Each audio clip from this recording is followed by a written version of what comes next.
রাজনৈতিক সংশ্লিষ্টতা আমরা সর্বোচ্চ কমিয়ে আনার চেষ্টা করব। বিসিবির ডিরেক্টর এবং সভাপতির পদত্যাগের বিষয়টি আমি মিডিয়াতে দেখেছি, কিন্তু অফিসিয়ালি আমি এ বিষয়ে কোনো নিশ্চয়তা কিংবা বক্তব্য পাইনি।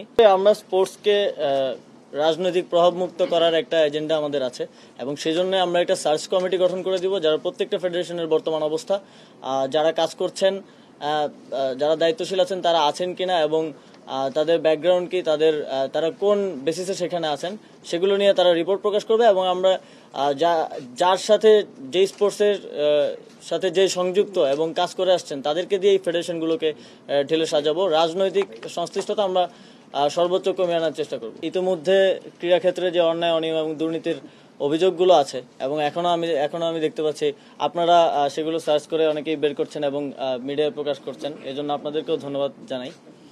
এই বিষয়গুলোতে আমরা তদন্ত করব এবং যারা দায়ী তাদের বিরুদ্ধে ব্যবস্থা নেওয়া হবে এবং ভবিষ্যতে যাতে এরকম কোনো ঘটনা না ঘটে সেজন্য ইতিমধ্যে আমি বিসিবির সংশ্লিষ্ট এবং ক্রিকেট সংশ্লিষ্ট যাদের সাথেই কথা বলেছি যে যেই গঠনতন্ত্র আছে আমাদের প্রত্যেকটি ফেডারেশনের, সেই গঠনতন্ত্রগুলো যাতে ডেমোক্রেটিক হয় এবং সেখানেও যাতে একনায়কতন্ত্র চর্চা করার সুযোগ না থাকে, সেভাবে সেগুলোকেও পুনর্গঠন করার আমাদের পরিকল্পনা আছে। আমাদের অনেক ইনফ্রাস্ট্রাকচার আছে এবং ডিপার্টমেন্ট আছে যেগুলো এখন তেমনভাবে সক্রিয়ভাবে রান করছে না আর কি।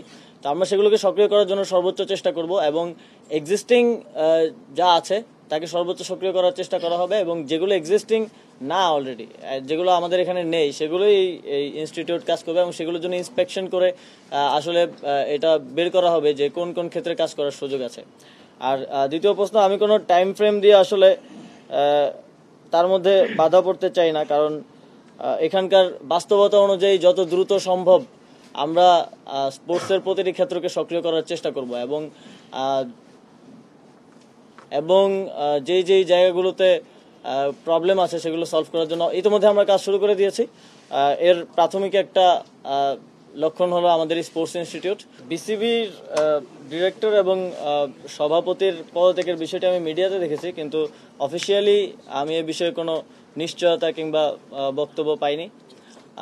এই বিষয়ে আমরা আলোচনা করছি বিভিন্ন স্টেক হোল্ডারদের সাথে, ক্রিকেট সংগঠক, সাবেক ক্রিকেটার, এ বিষয়ে একটি ভালো সমাধানে পৌঁছানোর জন্য এবং নারী ক্রিকেট বিশ্বকাপের বিষয়টিও এখনো প্রক্রিয়াধীন আছে। এ বিষয়ে আমরা আইসিসি সহ আরও যারা বডি আছে সবার সাথে আলোচনা করার মাধ্যমে একটি সিদ্ধান্তে পৌঁছাবে এবং আপনাদেরকে অবগত করব।